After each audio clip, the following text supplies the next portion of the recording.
une solution et surtout une solution politique. Donc les Palestiniens de Gaza, ils ont besoin d'une solution politique. Heureusement qu'il y a des solidaires de bonne volonté, donc ça nous réchauffe un peu le cœur.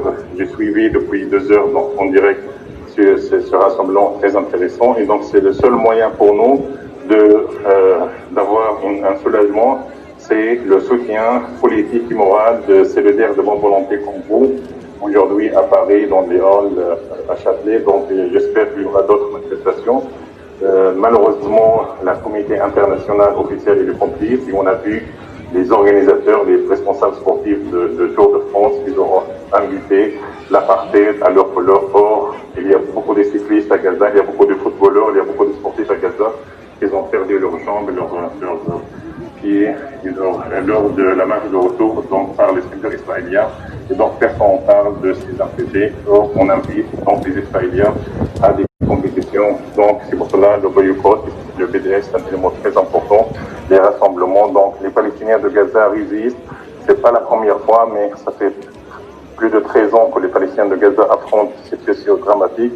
Mais cette fois-ci, la situation est donc plus pire parce que c'est au même moment qu'ils ont laissé faire. Et donc, c'est vrai, il n'y a plus de bombardements.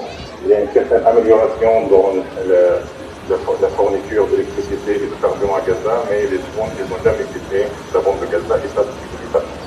Merci Ziad. On ne va pas te retenir plus longtemps. On va continuer ce rassemblement et on va continuer à saluer.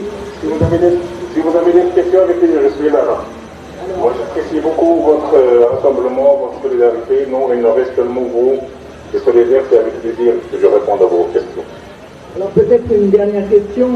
Comment la population de Gaza commente l'officialisation de la normalisation des Émirats arabes unis, de la collaboration avec Israël? Alors je sais qu'ils n'ont pas d'illusions sur ces régimes, parce qu'il s'agit des gouvernements et pas des peuples, mais est-ce que c'est considéré, comment c'est discuté?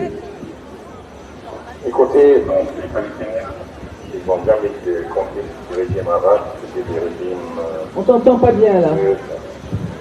Les Palestiniens, ils n'ont jamais compté sur les régimes arabes. Donc les Palestiniens, ils comptent toujours sur la population.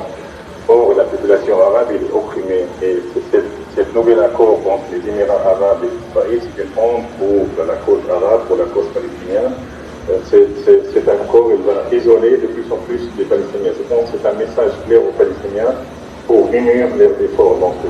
Donc toutes les tendances politiques palestiniennes, soit le Fatah, soit le Hamas, soit la gauche, ils ont condamné cet accord de trahison historique.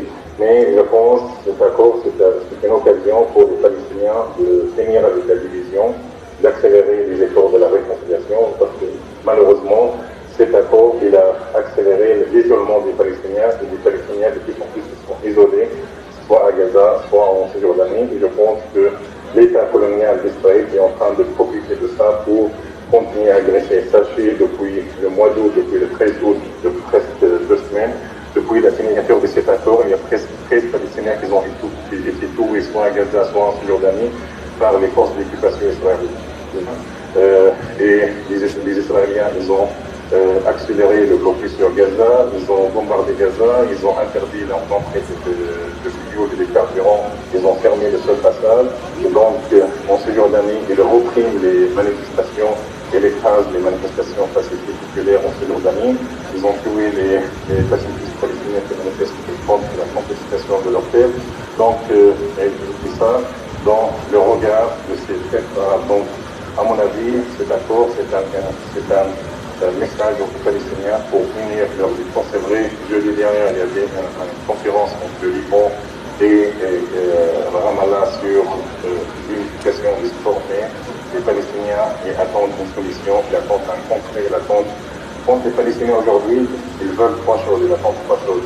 D'abord, la fin de la division interpalestinienne, créer un gouvernement d'union nationale palestinien, surtout régler tous les problèmes économiques et sociaux qui sont très graves, soit en Jordanie, soit surtout en finir avec l'occupation et surtout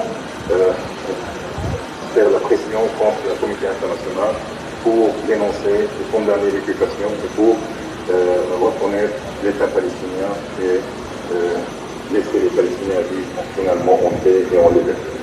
Eh ben, écoute, merci, Riyad, on t'applaudit, on s'y emploie d'autres.